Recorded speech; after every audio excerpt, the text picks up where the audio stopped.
अच्छा, last week तक जो हम पढ़ रहे थे, हमने कहा जी कि फटीग को करेक्टराइज करने के लिए हमारे पास 3 मेथड्स हैं, ठीक है। One is stress life method,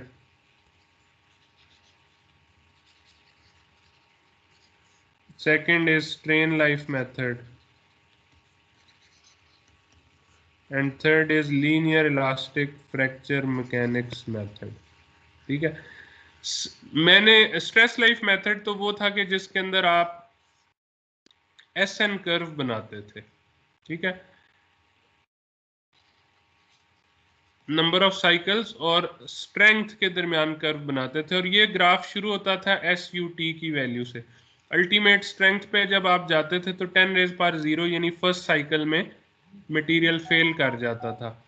फिर आप ये लॉगरिथमिक कर्व बनाते थे एक्सपेरिमेंट्स के थ्रू। एक्सपेरिमेंट आप रोटेटिंग बीम एक इक्विपमेंट था जिसके ऊपर आप बेंडिंग लोड लगाते हैं, और फिर जो है वो मुख्तलिफ लोड्स के साथ नंबर ऑफ साइकिल्स मैयर करते जाते हैं। और स्टील्स के लिए हमने देखा जी कि 10⁻6 और 10⁻7 के अराउंड ये वाला ग्राफ जो है ये स्ट्रेट लाइन हो जाती है, स्ट्रेट लाइन बन जाती है, और जिसका मतलब है कि अगर आपकी स्ट्रेस इस वैल्यू से कम होगी तो कभी भी फेलियर अकर नहीं होगा, ठीक है। फेलियर अकर नहीं होगा यानी लाइफ इनफाइनाइट हो जाएगी। इस वैल्यू को एंड्योरेंस लिमिट कहते हैं, SE, and SE is a property of iron based alloys.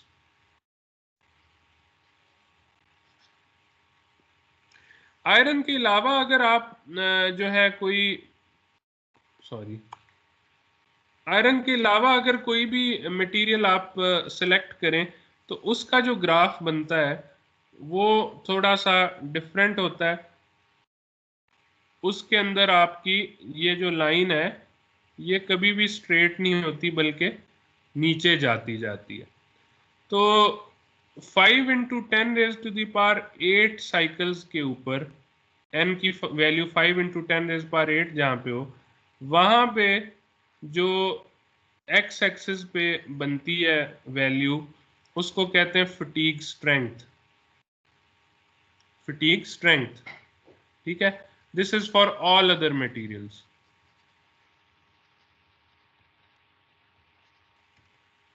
अब इस लाइन की अगर मुझे इक्वेशन पता चल जाए स्ट्रेस और या स्ट्रेंथ और नंबर ऑफ साइकिल्स के दरमियान, तो मुझे जब एक चीज पता होगी तो मैं दूसरी निकाल सकूंगा।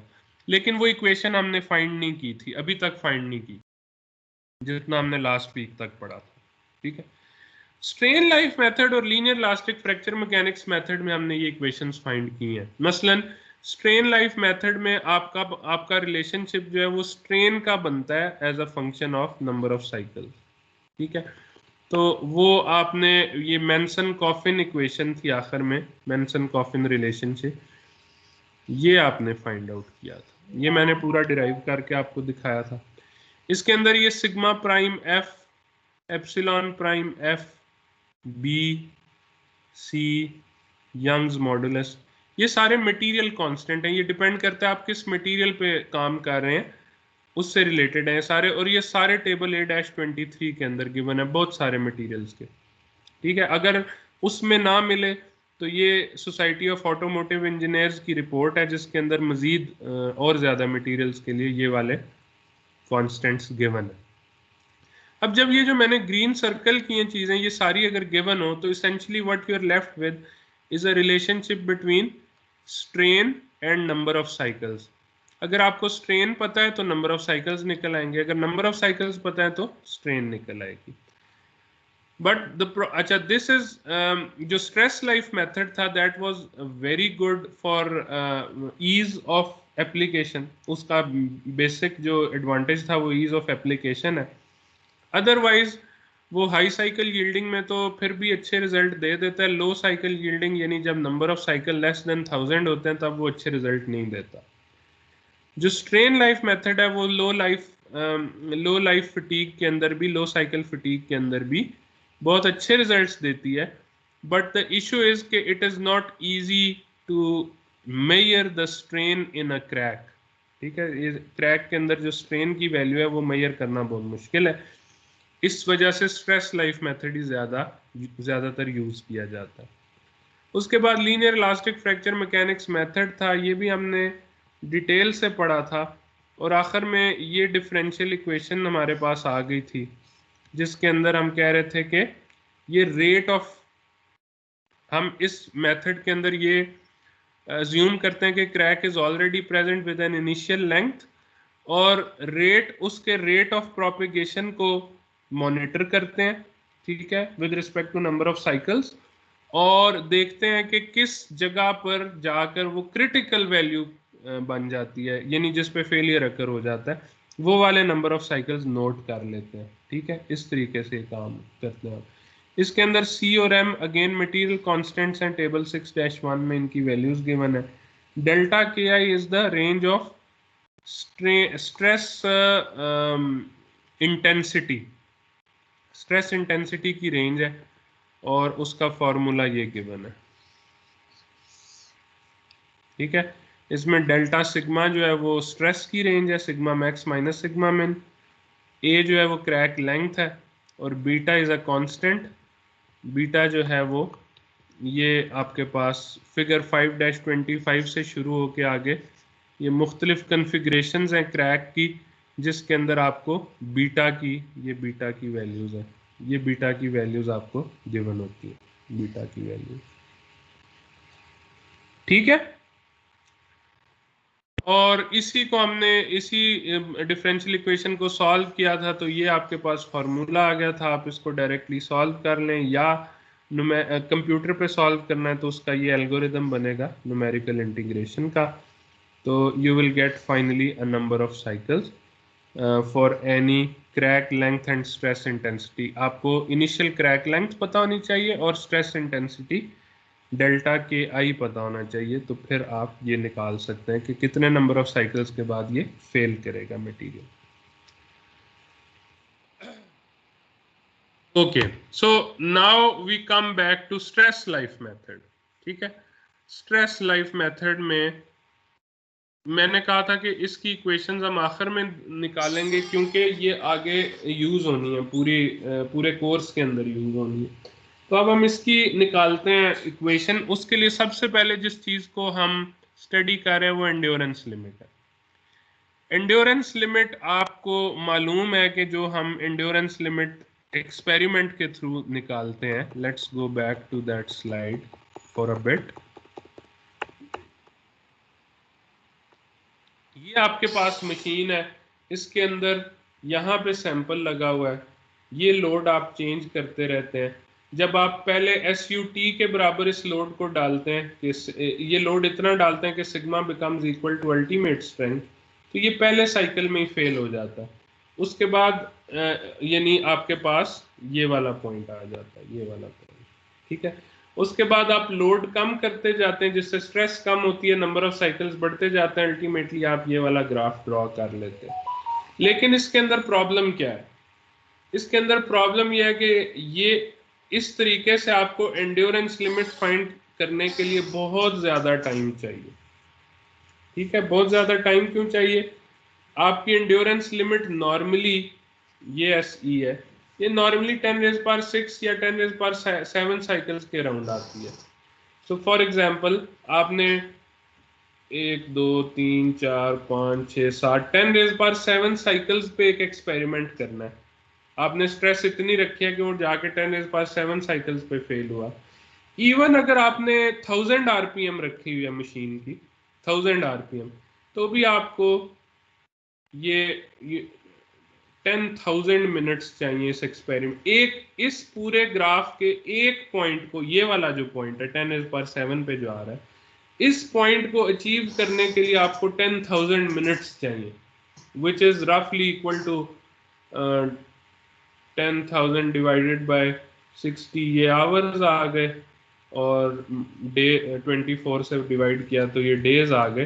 तो ये अराउंड 7 डेज बन जाते हैं आपके, सिर्फ एक डाटा पॉइंट को निकालने के लिए, ठीक है। इसी तरह इससे पीछे ज़रा थोड़े कम टाइम लग रहा है, लेकिन ओवरऑल ये पूरा ग्राफ बनाने में बहुत ज्यादा टाइम चाहिए आपको। तो दिस इज अ प्रॉब्लम, ठीक है। ऑल्दो मुझे बहुत सारे मटेरियल्स की एंड्योरेंस स्ट्रेंथ वैसे ही गिवन है, मुझे डाटा इंटरनेट से या हैंडबुक से अवेलेबल है, but if I am given a material which I do not know कि इसके एंड्योरेंस स्ट्रेंथ कितनी है, तो मुझे तो जो है वो लग जाएंगे कई दिन, महीना लग जाएगा ये वाला ग्राफ बनाने में, फिर मुझे एंड्योरेंस स्ट्रेंथ पता लगेगी।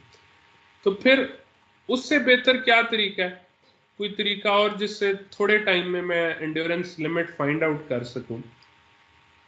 तो जो जो जो क्वांटिटी मटेरियल की जो प्रॉपर्टी सबसे इजीली फाइंड आउट की जा सकती है, that is ultimate strength, right. Why? Because उसके अंदर आपको स्ट्रेस स्ट्रेन का एक ग्राफ बनाना है, ठीक है। आपने जो है वो एक एक सैंपल लेना है, उसके ऊपर एक्सियल लोड लगाना है, और इस लोड को आहिस्ता आहिस्ता जो है वो इंक्रीज करते जाना है। तो आपके पास स्ट्रेस स्ट्रेन की इस तरीके से डायग्राम बनती है, और ये फेल हो जाता है, और यहाँ से आपके पास SUT की वैल्यू आ जाती है। नाउ ये एक्सपेरिमेंट टोटल 10 मिनट लेता है, ठीक है। टोटल आपका 10 12 मिनट में ये एक्सपेरिमेंट कंप्लीट हो जाता है, and you get the ultimate strength. तो अगर मैं अल्टीमेट स्ट्रेंथ को यूज करके एंड्योरेंस स्ट्रेंथ फाइंड आउट करना चाहूँ, तो उसके लिए एक्सपेरिमेंट इंजीनियर्स या साइंटिस्ट्स ने कुछ डाटा जो है, जो नॉन डाटा था जिन चीज़ों का, वो इधर डाला है। So for example, I have data of different types of carbon steels, different types of alloy steels, and different types of wrought irons. That is plotted here. On x-axis we have tensile strength SUT. किसी भी material की, for example 120 kpsi मुझे पता है उसकी tensile strength है। सो उसी material की that was may be carbon steel, ये वाला, उसकी जो मैंने एंड्योरेंस लिमिट देखी, तो that was this, like may be 68 और 67 kpsi। तो मैंने इधर ये पॉइंट ड्रॉ कर दिया। इसी तरह जितने मटेरियल्स की मुझे टेंसाइल स्ट्रेंथ और एंड्योरेंस लिमिट ऑलरेडी मालूम थी, वो सारी मैंने इस ग्राफ के अंदर पुट कर दी। तो ये मेरे पास एक स्कैटर्ड ग्राफ आ गया, जिसके अंदर ultimate strength versus endurance limit plot हुई है, ठीक है। अब अगर मैं रफली 2 लाइंस लगाऊं ना, जिसके अंदर ये सारे डाटा पॉइंट्स आ जाएं या मैक्सिमम डाटा पॉइंट्स आ जाएं, तो ये 2 लाइंस जो है, ये एक ऊपर वाली की स्लोप 0.6 बनती है और नीचे वाली की लाइन 0.4 स्लोप 0.4 बनती है, ठीक है। तो मैं बेसिकली क्या करना चाह रहा हूं, मैं एंड्योरेंस लिमिट और अल्टीमेट स्ट्रेंथ का आपस में रिलेशनशिप फाइंड आउट करना चाह रहा हूं। उसके लिए मैंने जितने टाइप के बहुत सारे मटेरियल्स थी जिनके अल्टीमेट स्ट्रेंथ और एंड्योरेंस लिमिट मुझे मालूम थी, मैंने उनको प्लॉट किया। उनको प्लॉट करने के बाद मैंने देखा कि वो S prime E is equal to 0.6 SUT से कम है ज्यादातर, और S prime E is equal to 0.4 SUT से ज्यादा है एंड्योरेंस लिमिट की वैल्यू, बीच में है कहीं। सो आई ड्रॉ बीच में एक लाइन, ये डैश लाइन जो है, ये मैंने ड्रॉ कर ली, विच इज S प्राइम, इस लाइन की इक्वेशन क्या होगी, S prime E is equal to 0.5 SUT, slope इसकी 0.5 है। तो ये मैं अपना मॉडल बना लेता हूँ अल्टीमेट, ये मॉडल मैं बना लेता हूँ। It is a rough estimate, it is not an very accurate estimate, but still it has many advantages कि मैंने 10 मिनट के एक टेस्ट से अल्टीमेट स्ट्रेंथ की वैल्यू फाइंड आउट कर ली, और उससे मैंने एस्टिमेट कर ली SE की value, which otherwise I would have had to spend many days, maybe a month to get this value. मैंने 10 मिनट के एक टेस्ट से उसको एस्टिमेट कर लिया। ये जो आपके पास डाटा आ रहा है, इसके अंदर ये around 210 mega pascal sorry kpsi तक तो इसकी वैल्यू अच्छी आ रही है, यानी इंक्रीज नजर आ रहा है इसी स्लोप के साथ साथ। इसके बाद ये डाटा बिखर जाता है, और बिखर जो जाता है रैंडमली, ये जो स्कैटर हो रहा है, ये अराउंड अ स्ट्रेट लाइन स्कैटर हो रहा है, ठीक है। तो मैं कहता हूं जी कि अगर तो 210 kpsi से कम होना मेरी अल्टीमेट स्ट्रेंथ, तो फिर तो S prime is equal to 0.5 SUT इस रीजन में। और इस रीजन में अगर 210 kpsi से अल्टीमेट स्ट्रेंथ ज्यादा है तो फिर मैं जो है कांस्टेंट वैल्यू इसकी ले लेता हूं, ये वाली 110 kpsi। ठीक है, again it's a very rough estimate, it's not an accurate estimate. तो अगर मैं इस एस्टिमेट को यूज कर रहा हूं तो मुझे फिर सर्टन अपने डिजाइन के अंदर चीजें इनकॉर्पोरेट करनी पड़ेंगी, like a higher factor of safety, things like that. ठीक है, कंजर्वेटिव अप्रोच पे जाना पड़ेगा। तो इसी सारी ऑब्जर्वेशन को देखते हुए मैंने एक फॉर्मूला बना, ये देखें, ये SUT 210 kpsi के ऊपर चली जाए तो फिर मैं एस प्राइम ई को कांस्टेंट 105 kpsi, ये जो वैल्यू है ये ले रहा हूं 105। इस सारी ऑब्जर्वेशन को देखते हुए मैंने ये एक जनरल फॉर्मूला बना लिया। S prime E I would take it as 0.5 SUT if my ultimate strength is equal to or less than 200 kpsi। 210 था, चलें 200 कर दिया, कोई बहुत बड़ा डिफरेंस नहीं है। अगर मैं ऐसा यूनिट्स में बात करूं तो ये 200 kpsi 1400 मेगापास्कल के इक्वल है। सो if my ultimate strength is less than or equal to 1400 megapascal, then S prime E would be equal to 0.5 SUT, endurance limit would be equal to half of the ultimate strength if my ultimate strength is less than 1400 megapascals। if it is greater than 200 kpsi या 1400 megapascal, फिर आप उसकी fix value ले लेंगे 100 kpsi, ये वाली 100 कर दिया 105 की जगह, ये वाली वैल्यू ले लेंगे। ठीक है,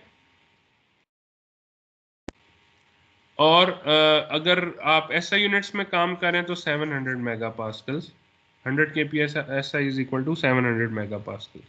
सो आप उसको 700 मेगापास्कल ले लेंगे। सो ये मेरे पास एंड्योरेंस लिमिट फाइंड आउट करने का एक आसान तरीका है जो बड़ा शॉर्ट है। आप अल्टीमेट स्ट्रेंथ या ग्राफ में या फाइंड आउट कर लें एक्सपेरिमेंटली लैब के अंदर, या फिर आप इसको जो है वो किसी टेबल में से अपेंडिक्स A20 में जैसे हमारे अल्टीमेट स्ट्रेंथ दी हुई है वहां से ले सकते हैं। तो अब ये जो अगला पॉइंट है, मैं बड़ी देर से आपको एंड्योरेंस लिमिट को एस प्राइम ई कह रहा हूँ, एस प्राइम ई। किसी ने ये क्वेश्चन नहीं किया कि ये प्राइम कहाँ से आ गई। अभी तक तो एस ई को हम एंड्योरेंस लिमिट कह रहे थे। ठीक है, तो why this prime? So this prime shows कि ये जो एंड्योरेंस लिमिट है जो मैंने फाइंड आउट की है, ये लैब वाली एंड्योरेंस लिमिट को मैं बेसिकली वो कर रहा हूँ, एस्टिमेट करने की कोशिश कर रहा हूँ, जो लैब में फाइंड आउट करते हैं। लैब की एंड्योरेंस लिमिट कौन सी होती है?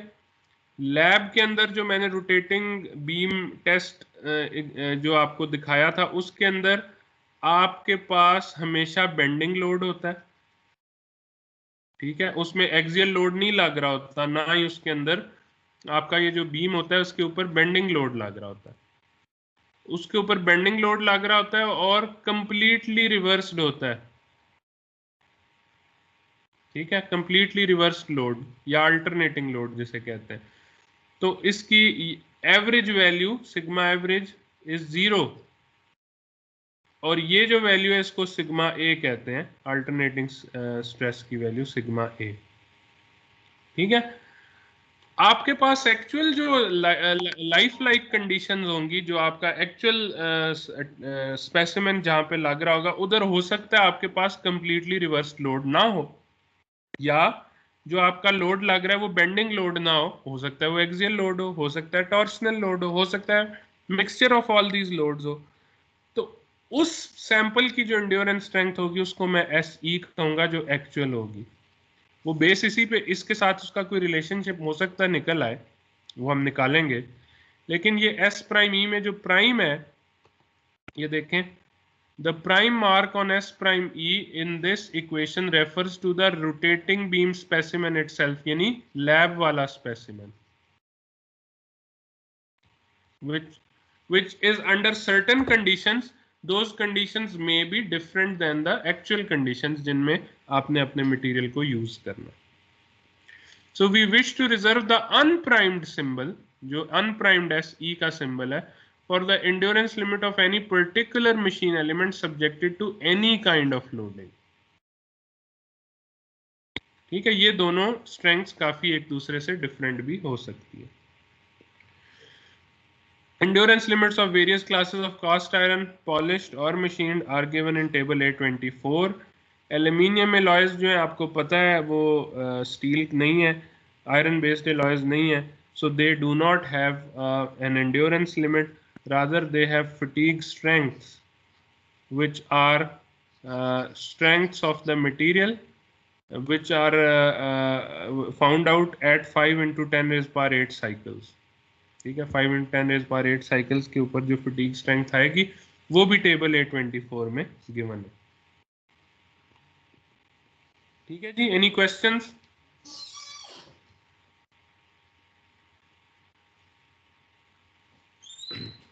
कोई क्वेश्चन नहीं जी? ओके, अब हमारा अगला काम क्या है? एंड्योरेंस लिमिट हमने देख लिया कि एस प्राइम ई और एस ई में क्या फर्क है और एस प्राइम ई को कैसे फाइंड आउट करते हैं. Now our next target would be के ये जो मेरे पास एक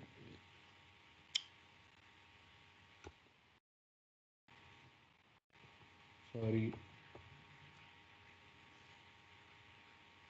ठीक है, ये जो मेरे पास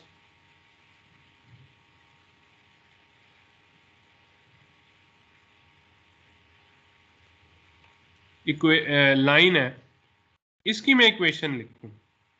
अब इस लाइन के अंदर ये फॉर एग्जांपल आप समझें 10 रेज़ पावर 3 है, ये 10 रेज़ पावर 6 है,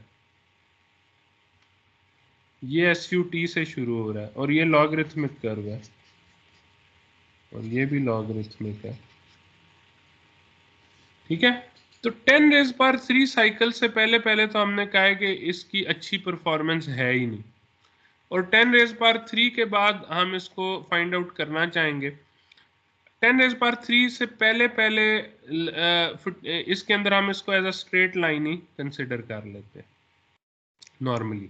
ठीक है, अब मैं एक इक्वेशन लिखना चाहूंगा which can relate fatigue strength with number of cycles. ऐसी इक्वेशन लिखना चाहता हूं, या which can relate number of cycles with stress, alternating stress.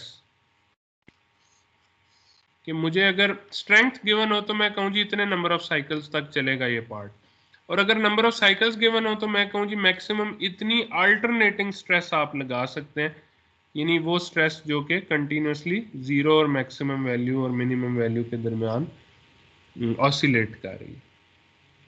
ये मुझे रिलेशनशिप्स चाहिए दोनों.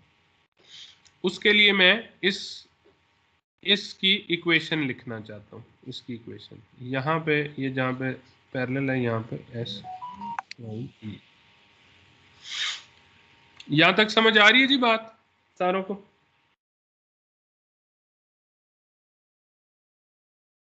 Yes sir. ठीक है, तो ये इक्वेशन लिखने के लिए मैं सबसे पहले जो मेंसन कॉफिन रिलेशनशिप था जो स्ट्रेन लाइफ एनालिसिस में आपने पढ़ा था, स्ट्रेन लाइफ मेथड में, स्ट्रेन लाइफ मेथड में दो थी चीजें. एक ये था टोटल रिलेशनशिप, इसमें जो प्लास्टिक रीजन वाली लाइन थी उसका ये रिलेशनशिप था और इलास्टिक रीजन वाली लाइन का ये रिलेशनशिप था. अब स्ट्रेस के अंदर आप चूंकि आपकी जो एक्सपेरिमेंट है उसमें फर्स्ट वैल्यू अल्टीमेट स्ट्रेंथ थी और उससे बाद आप नीचे नीचे उसके आ रहे थे, तो आप बेसिकली लीनियर रीजन के अंदर है, सो you can make use of elastic strain line. और आप इस E को इधर ले जाएं. ठीक है, तो delta epsilon E/2 multiplied by E,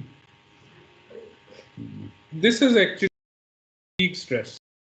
ठीक है, strain multiplied by Young's modulus is stress. ठीक है, तो आपके पास जरा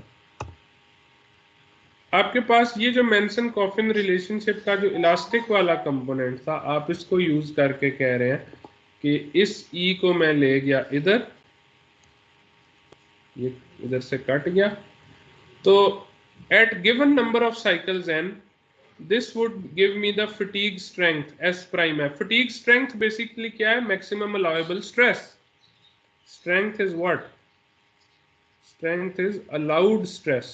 Maximum allowed stress. ठीक है?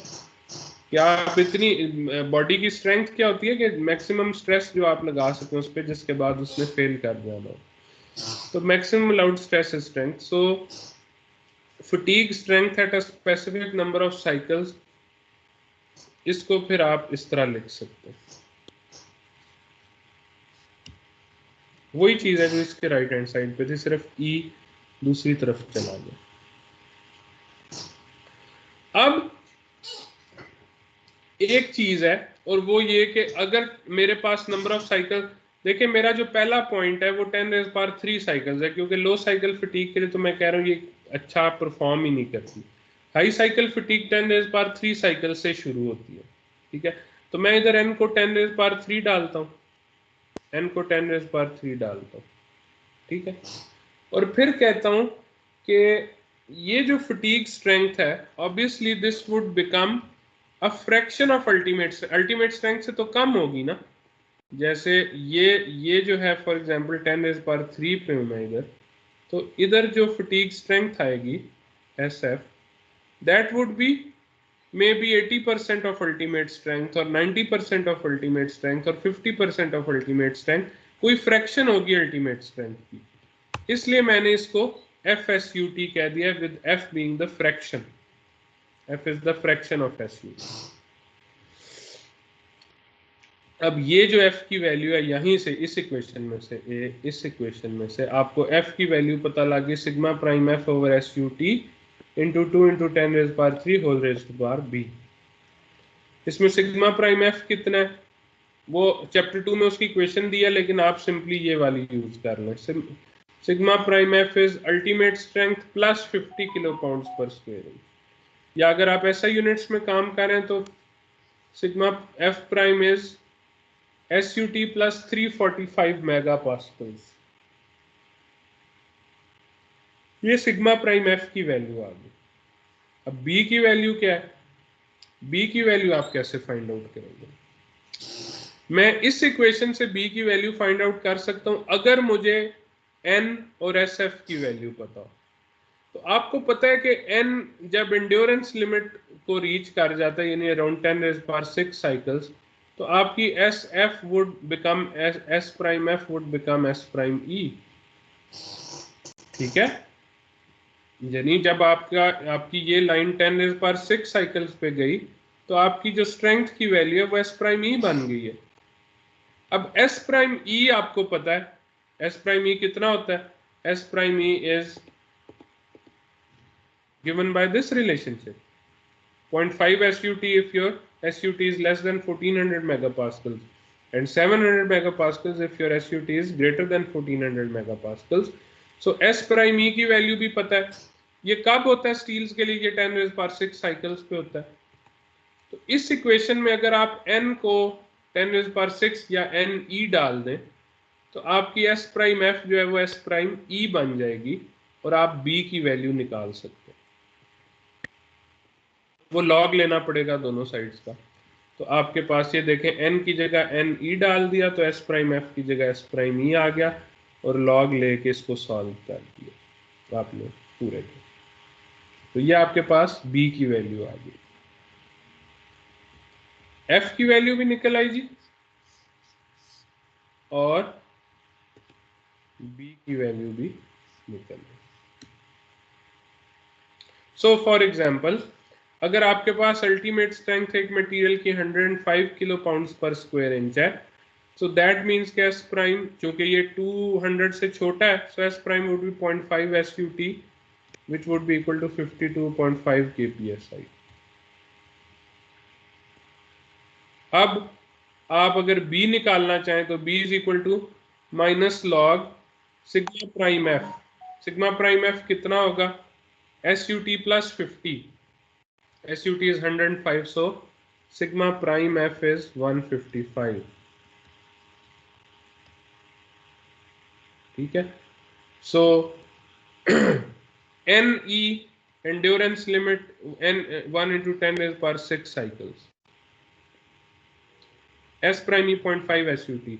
तो अब आप ये वाला रिलेशनशिप लगा सकते हैं, sigma prime F is 155, S prime E is 52.5, N E is 10 is per 6 cycles, तो आपके पास बी की ये वैल्यू आ जाती।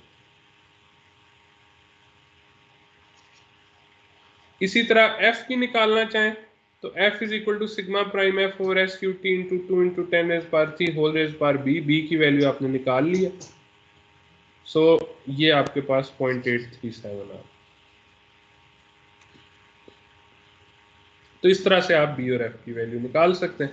आखिर में आप ये कह सकते हैं कि जैसे ये है एस एफ, आप कह सकते हैं कि चलिए वो मैं बाद में S F is equal to A N raise to the power B, A is a constant and B is a constant. A की ये वैल्यू है, बी ये पिछली इक्वेशन में से निकला, बी की ये वैल्यू है। So these are 3 very important equations जो कि आपके पूरे स्ट्रेस लाइफ मेथड को एक्सप्लेन कर रही है। S F is equal to A N raise to the power B, A की वैल्यू क्या होगी F S U T square over S E, B की वैल्यू होगी -1/3 log F S U T over S E. F की value कहां से आएगी और बी की वैल्यू कहां से आएगी? ठीक है, बी की वैल्यू तो ये दे दिया ना, बेसिकली आपको एफ की वैल्यू चाहिए और एस यू टी की।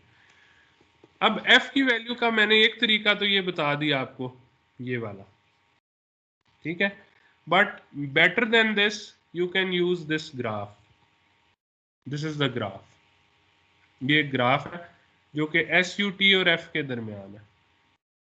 अब देख रहे हैं मैं आपको फाइनली लाना किस चीज पे चाह रहा हूं, मैं लाना इस चीज पे जा रहा हूं कि अल्टीमेट स्ट्रेंथ से सब कुछ निकल आए, क्योंकि this is the easiest thing to find, easiest property of a material to find.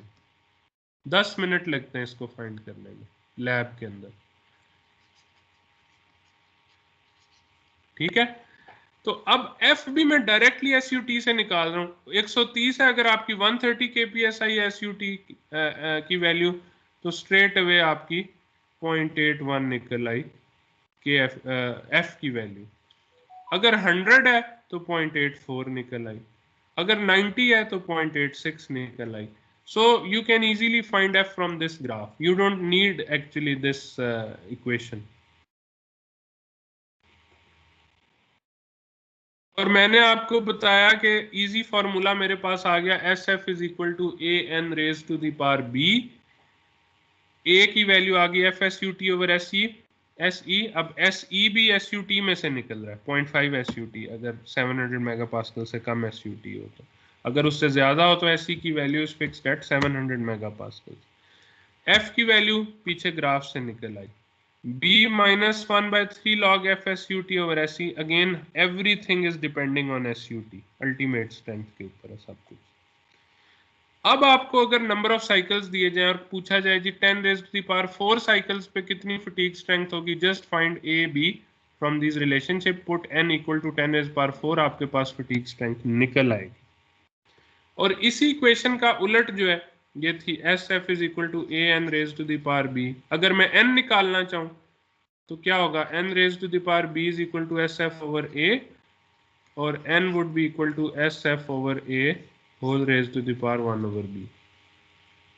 हाँ, अब ये मैं नंबर ऑफ साइकिल्स के ऊपर स्ट्रेस निकाल रहा हूँ, वो मैक्सिमम अलाउड स्ट्रेस के इक्वल है, ऑब्वियसली स्ट्रेंथ के इक्वल है, but now I will call it as stress not strength, sigma A alternating stress, यानी जो मेरी कंप्लीटली रिवर्स लोडिंग की स्ट्रेस है उसका ये वाला मैग्नीट्यूड सिग्मा ए होता है,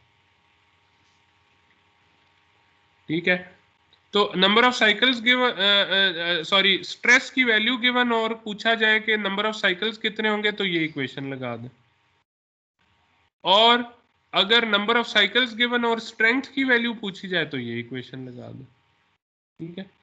So this is how we can predict failure from stress life method. ये stress life method की इक्वेशन है.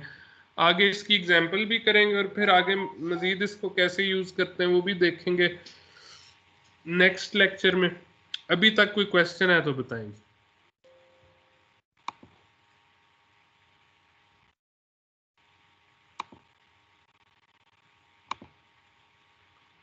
Any question?